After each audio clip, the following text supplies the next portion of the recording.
Þú fær frábæru nestisboxin frá Systema og nestið í þau í Netto.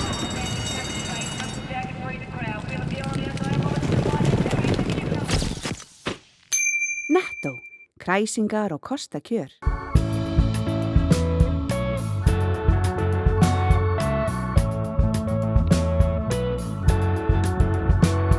Komið sæl og verið velkomin í sjónvarp Víkurfrétta.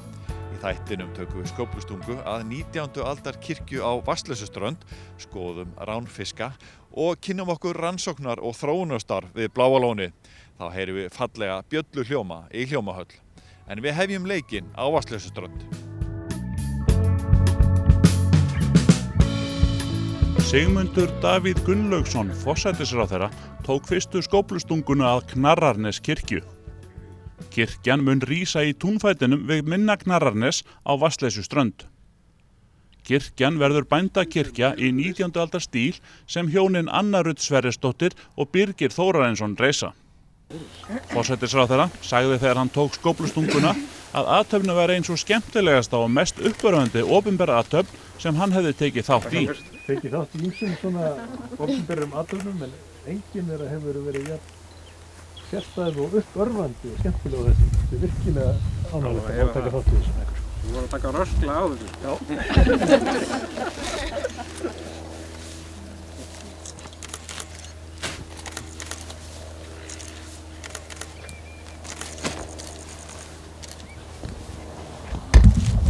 Þetta er vanur torfskurða maður.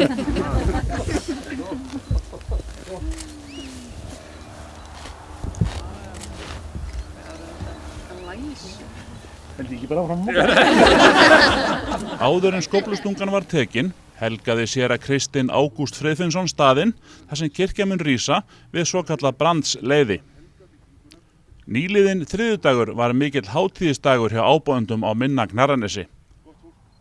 Birgir Þórarinsson fagnaði 50. afmæli þennan dag, þá var Sverrir sonur þeirra Birgis og Önnu Rutar að útskrifast sem verkfræðingur og Þórarinsson þeirra að útskrifast sem stúdent.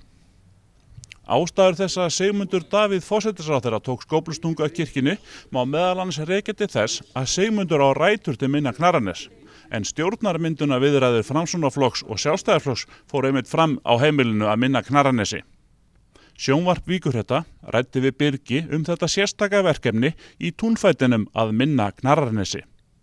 Já, þetta er nú svona gamall draumur okkar Önnu Rutar að reisa svona litla bændakirkju og ég hef verið mjög áhugasamur þennan íslenska byggingarstíl, þannig að kirkjan er byggð í 19. aldar byggingarstíl, verður þess að timburkirkja ekki ósvipuð og Krýsuvíkurkirkja var.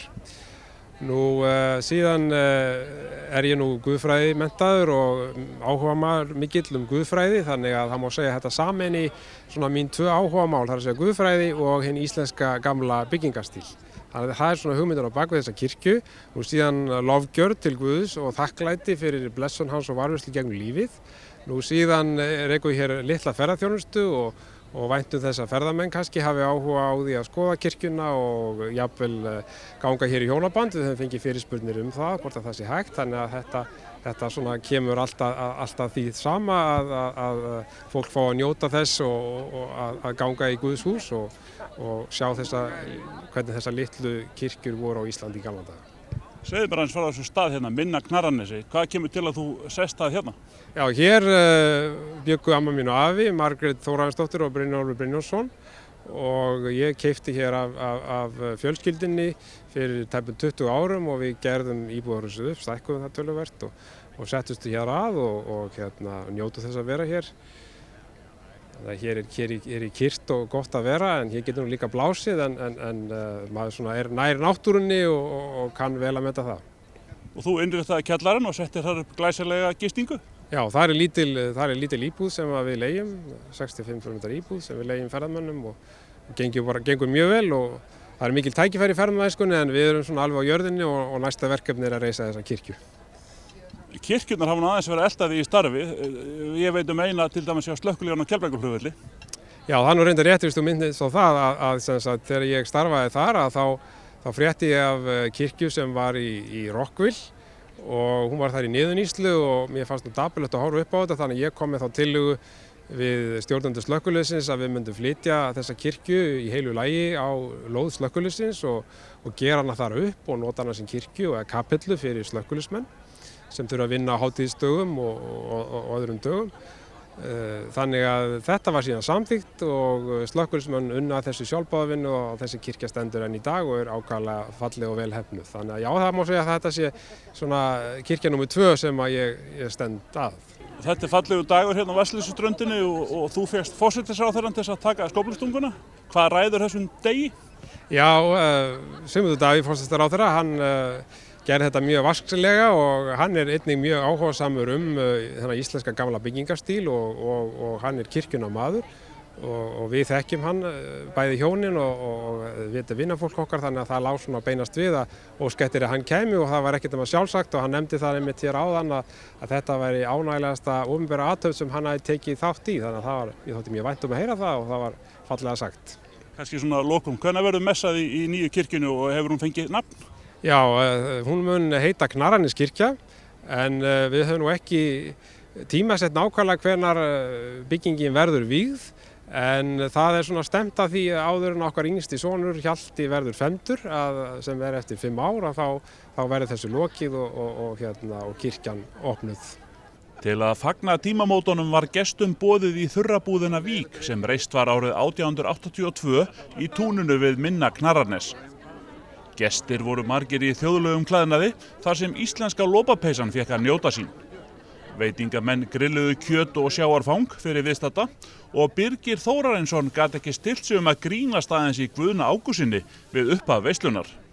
Hér var á árum áður þétt setið og legið en ég ætla að byrja á því áður en að ég held stutt erindi þurrabúðarmenn og líf þeirra á öldum áður, þá ætla ég að byrja á því að biðja ykkur að fá ykkur hérna af þessum réttum sem eru hér á borðunum. Þetta er frá landinu helga, það er að segja hneturnar eru frá Ramallah og Nablus, sagðar þær bestu í heimi, síðan er brauðið frá Jerúsalem og hummus frá Jerúsalem og Betlehem.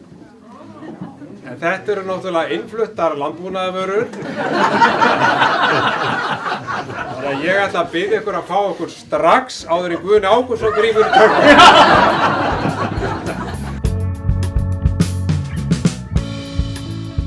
Segðu mér aðeins frá þessu fiskeldi ykkar, hvernig kemur þetta til? Já, það er nú það, þetta sé ekki bara áralangur áhugi, það er. Og hvað eru þið að rækta? Og við erum að rækta bara, ég ræktaði hérna skrautfiska og alls konar fiska fyrir fólk sem eru áhuga á. En þessi fiskar sem eru með núna, þú ert með heima á stofu bara, eina grimmustu ránfiskar sem til eru? Já, þeir eru heldur, ég er nú ekki að rækta þá, það er nú bara svona meira til gamans. Hvernig kemst maður yfir píranafiska á Íslandi? Þeir eru til í gældurabúðum, það er ekkert flóknara en það. Og hvernig er þessi útgerð? Er þetta dýrt og er þetta mikil vinna? Já, sko, ferskvatnið er ekkert svo voðalega dýrt. Það er nú nei, þetta er ekkert svo dýrt. Það er kannski stoppkostnaðurinn sem er dýr í fiskabúrum og dælubúnaði, en eftir það er þetta ekkert svo dýrt. Hvernig er þetta mikil vinna á bakvið þetta? Ekki með svona stór búr. Eftir því sem búrin verða stærri því minni vinna er, eftir því sem búrin eru minni því meiri vinna. Segðu mér aðeins frá þessu fiskum sem þú ert með hérna í bílskútum hjá þér. Þú ert með stóra mikil búr, en hvað ert þú með hérna? Þetta er nú arowana, ástralskur, amerískur og bara ameríkufiskar, ameríkusíklur. Hvað verður þetta stórt? Það er mismunandi, arowana er ekki góð meter, þú segir. Svo er heitt svona 30-40 centimetrar. Hvað lifir svona lengi? Ekki hugmynd. Ekki komið reynsla á það. Hvað ertu búin að vera með þetta lengi? Ég er búin að vera með annan fótinn í þessu, helst ekki 20 ár. Og hefur þú svona verið að þróa þig áfram bara smátt og smátt eða ertu búin að vera lengi í sömu tegundum? Alltaf í sömu tegundinni. Alltaf. Hvað fær mann til þess að vera að dúlla sér í þessu? Ég bara veit það ekki, of mikið frítími eða eitthvað. Nei, þetta er meðfæddur áhugi, skal ég segja þér. Þetta er meðfæddur áhugi. Ég er búinn að vera í þessu sem ég var 16 ára og ég hef alla því alltaf á þessu. Þetta er eitthvað bara í okkur. Þið vitið ekkert hvað er svona heillandi við þetta? Nei, sumir eru með hunda, aðri ketti, við erum með fiskana. Hvað er verið að gefa þessum fiskum að borða? Ég gef pírunum fá bara kjöt og fisk, en ég veit að Svanur gefur sína líka, þannig að það er bara best að hann svari því. Við höfum nú séð, það hefur verið allavega dregin upp þessi brjálæðislega ímynda pírunafisnum í bíómyndum. Lætur hann þannig í búrunni hjá þér heima? Já, ef ég svelt hann í viku þá gerir hann það, annars er hann mjög styggur og hann reynir yfirleitt ekkert að bíta ef hann er saddur, sko. Við sáum það einmitt á hann þegar ég var að mynda hefur, hann fór eiginlega bara í felur. Já, hann er styggur, sko. Mjög styggur. En þessi fiskar sem þú ert með, þeir kannski ráðast ekki svona á bráðuna eins og pírunafiskarnir? Nei, þeir gera það nú ekki, en þeir svona gleypa meira það sem þeir, ef það passar ekki upp í þá geta það ekki. Og þessi stóri fiskur sem þú ert með, það er svolítið stökkkraftur í þeim og þeir hafa jafnvel verið að lenda bara inn á miðju gólfi hjá okkur. Já, í sófanum hjá Óla til dæmis. Það er nokkur sem lenti í sófasettinu. Já, þeir eru bara, það þarf bara ramgert lok til að halda þeim á sínum stað, sko. Er þetta dýr sem er að borða alla daga eða náið eitthvað að taka eitthvað pásu frá þeim? Komist í útilegum helgar og annað slíkt? Já. Það er vika 10 dagar í góðu lagi. Ef ég er lengur frá þá læt ég gefa mestalagi einu sinni í viku. Ég sé það þegar ég skoða búrin að þetta er skínandi tært. Gengur vel að halda vatninu hreinu og öðru slíku? Er þetta engin vinna? Engin vinna, það er bara að vera með réttan búnað, góðan búnað. Það er lykilatriði. Annað gengur bara ekki. Styðjum öflugt atvinnulíf, menningu, mannlíf og íþróttir á Suðurnesjum.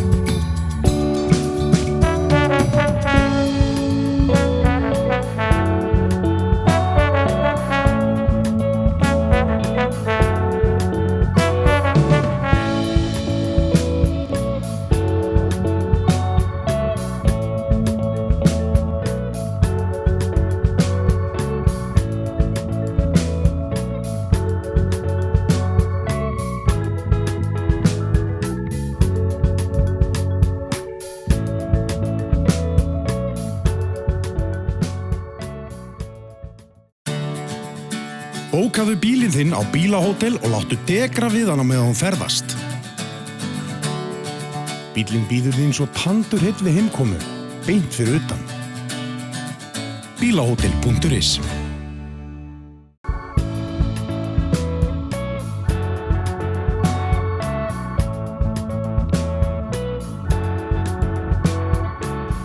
Segðu mér frá þessum rannsóknar og þróunar hluta ykkar hjá Bláa lóninu. Já, Bláa lónið hefur lagt ríka áherslu á rannsóknar og þróun allt frá stofnun fyrirtækisins 1992. Nú við erum að stunda bæði grunnrannsóknir á náttúruauðlindinni sjálfri, það er að segja jarðsjónum og innihaldsefnum hans. Við erum til að mynda, þá eru doktorsnemar sem er að vinna núna að sínum doktorsverkefnum og er að rannsaka enn og aftur lækningamátt jarðsjávarins. Til og með Jenna Huld Eysteinsdóttir, læknir, er að skoða með klíniskum rannsóknum og ónæmisfræðilegum rannsóknum lækningamáttin, áhrif jarðsjávarins á psoriasis og eins líka hvað gerist í bataferlinu í líkamanum á segja með ónæmisfræðilegum rannsóknum. Nú svo er lyfjafræðingur Ása Bryndís Guðmundsdóttir sem er að vinna rannsóknum á lífvirkum efnum úr þörungum Bláa lónsins en vistkerfi jarðsjá Bláa lónsins er algjörlega einstakt á heimsvísu. Þar er að finna mjög sjaldgæfar tegundir þörunga sem er einmitt sem dæmi ein tegundin þar er lykilefni í okkar húðvörum og lykilefni í sérstakri húðvörulínu gegn öldrun húðarinnar. Og Bláa lónið fékk einmitt á síðasta ári útgefið einkaleyfi í Bandaríkjunum og nú nýlega sambærilegt einkaleyfi í Evrópu. Hvað skiptir það miklu máli fyrir ykkur? Það skiptir gríðarlega miklu máli vegna þess að það er náttúrulega mikil viðurkenning bara fyrir það rannsóknarstarf sem að Bláa lónið hefur stundað á undanförnum árum og það jafnframt undirstrika einstakleika og sérstöðu Bláalóns hráefnanna sem eru grunnurinn í Blue Lagoon snyrtivörun. Hvað þetta svona umfangsmikil starfsemi hjá ykkur hann upp í Svartsengi í þessari rannsóknar- og þróunarvinnu? Hún töluvert umfangsmikil. Þar erum við bæði að stunda rannsóknir, erum með okkar rannsóknarstofu. Jafnframt erum við með þar okkar hráefnavinnslu, þar sem við höfum þróað einstaka vinnsluferla, þar sem við höfum að leiðarljósi hugmyndir auðlindagarðsins, eða á því hugmyndir þar sem auðlindagarðurinn byggir á, þar að segja að við erum að vinna okkar efni með sjálfbærni að leiðarljósi og fjölnýtingu og fullnýtingu í huga. Og þannig erum við til að mynda að framleiða kísil, fella út kísil sem að gestur okkar njóta þess að bera á sig til fegrunar og eins líka til lækninga. Við höfum þróað sérstakar aðferðir til að fella hann út úr jarðsjórunum og erum með stýrða fellithrær þar. Þetta ný aðferð og eitthvað sem menn hafa ekki gert áður. Þetta náttúrulega einstakt umhverfi, þannig að flest sem við erum að gera í Bláa lóninu sjálfur sér nýtt og hefur ekki verið gert áður. Þeir eru síðan að taka útblásturinn frá orkuverinu og nýta hann í þörungaræktun. Hvernig kom það til? Jú, við höfum verið að stunda rannsóknir á þessu undanförnum árum, hvort nýta megi koltvísýring, vegna þess að við höfum í þörungaræktuninni sem ljóstillífunarferli í grunninn og í okkar stýrða þörungakerfi, þá þurfum við koltvísýring sem kolefnisforða til þess að framleiða lífmassa eða að rækta þörungana. Og í dag þá erum við farin að nýta eingöngu jarðvarmagas frá jarðvarmaveri HS Orku í Svartsengi við þessa ræktun sem bara einstakt á heimsvísu á iðnaðarskala það sé gert með þessum hætti. Þetta svona lítið dæmi þessa hugsun að fullnýta og sóa engu. Þarna erum við að búa til verðmæti úr útblæstri, háverðsafurð sem að við nýtum í okkar húðvörur. Eru þið bara að horfa á toppinn á ísjakanum? Eru möguleikarnir óendanlegir? Já, möguleikarnir eru óendanlegir. Það gríðarleg tækifæri í jarðvarmanum og þessum auðlindastraumum frá jarðvarmaverunum. Þannig að ég held að við séum bara rétt að sjá toppinn á ísjakanum. Má segja, eru þið að gera nýjar uppgötvanir á hverjum degi? Kannski ekki á hverjum degi, en það mikil gróska og við erum stöðugt að vinna nýjum og spennandi rannsóknum og þá þróun á vöru og þjónustu sem byggja á rannsóknum okkar. Þannig að það alltaf eitthvað nýtt að gerast og nýjar vörur og þjónusta í boði hjá okkur. Já, þeir eru að framleiða 30 vörutegundir úr afurðum Bláa lónsins og þarna í auðlindagarðinum. Eitthvað meira að gerast í þeim hlutum? Já, það heilmikið að gerast núna og það framöndan horfum við fram á að koma með fleiri nýjungar. Við erum með heildstæða línu fyrir andlit, styrtivörulínu fyrir andlit og líkama.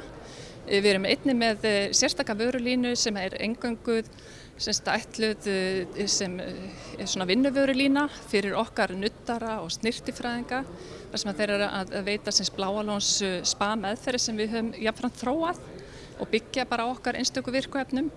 Við erum með sér línu sem við köllum meðferðavörulínu og eingöngu notuð eða fyrst og fremst þróuð og notuð í lækningalindinni, í okkar lækningameðferðum. Þannig að þetta heilmikið vörulín og við erum að koma með fullt af spennandi nýjungum inn í línuna á bara næstu mánuðum, næstu misserum. Þannig að það stöðug þróun í gangi og rannsóknarverkefni í gangi sem að maður horfir til að muni leiða til nýrra vara í nánustu framtíð. Þið meðal sýndu hérna áðan fagurblátt prótein. Hvað það að fara að gera? Já, það mjög spennandi verkefni og rannsóknir sem við erum búin að stunda mjög lengi og þannig að við erum svona að feta okkur áfram veginn í því að finna hagkvæma leið til þess að fara að nýta það og við sjáum fyrir okkur að það geti leitt okkur á nýjar brautir jafnvel með vörur til inntöku eða matvæli því að það hefur mjög áhugaverða andóksunar virkni. Nú svo náttúrulega því að Bláa lónið svona fallega blátt að þá sjáum við fyrir okkur að nýta það líka sem litarefni í okkar húðvörur.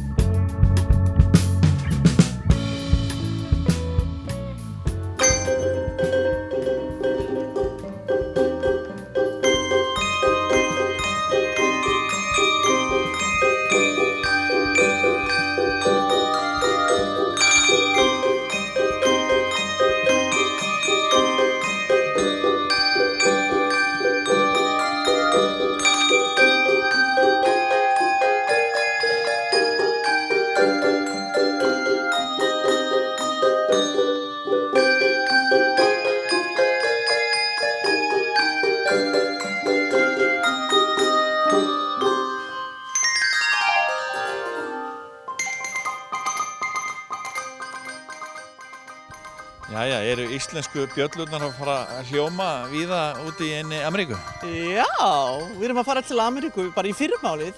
Förum til Massachusetts fyrst og svo förum við til New York City og þar erum við að spila í Carnegie Hall fræga. Hvernig segðu okkur meira frá þessu? Við förum fyrst á bjöllukóramót sem haldið að þessu sinni í Massachusetts, í University of Massachusetts Amherst sem svona 2 tímar frá Boston. Það risastórt mót sem 700 manns að koma á og þar erum við að spila, hlusta á aðra að spila, fara á námskeið, læra nýjasta tækni, læra hvernig á að gera við og alls konar. Svo förum við suður þá til New York City. Hvernig kemur það til? Þú ert að tala eitt þekktasta og virtasta tónlistarhús í heimi. Já, þetta alveg meiriháttar. Þetta svolítið ævintýri. Það sem gerðist var að það einhver, ég ekki alveg klár hver, en sá að við vorum að koma og sækja þessu mót.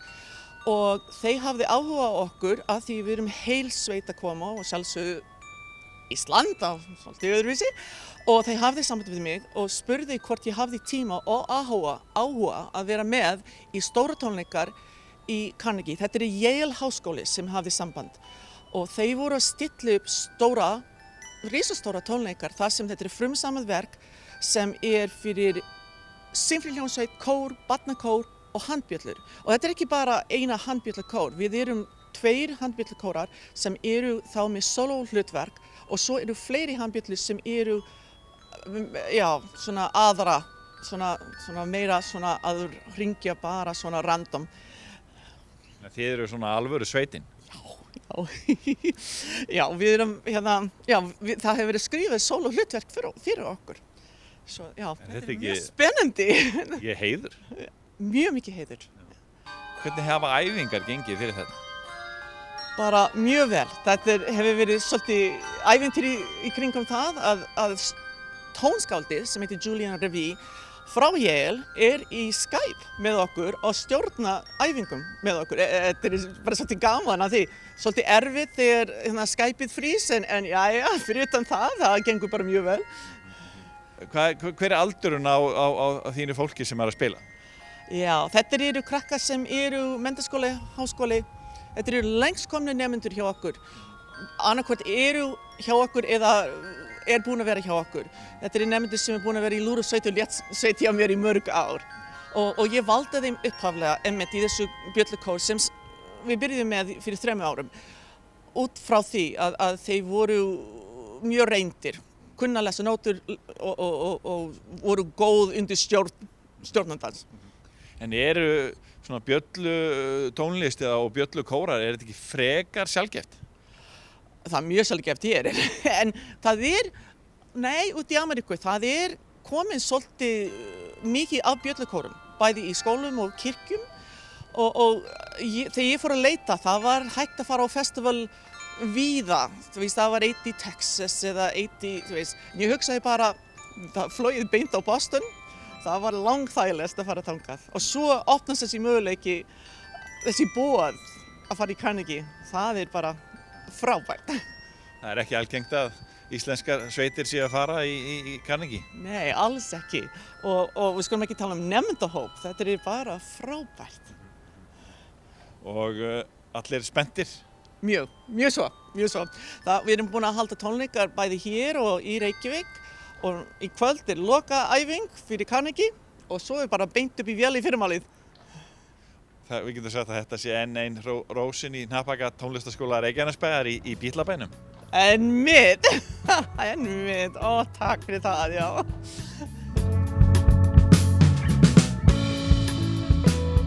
Við þökkum fyrir áhorfið, minnum við aðra fríska miðla Víkurfrétta prentútgáfu sem kemur á 50 alla nýjustu fréttirnar á víkurfréttavefnum vf.is og nýjustu golffréttirnar á kylfingur.is. Þar einnig að finna nýjan sjónvarpsþátt golf. Við þökkum fyrir okkur á þessu sinni, sjáumst á vikuliðinni, verið sæl.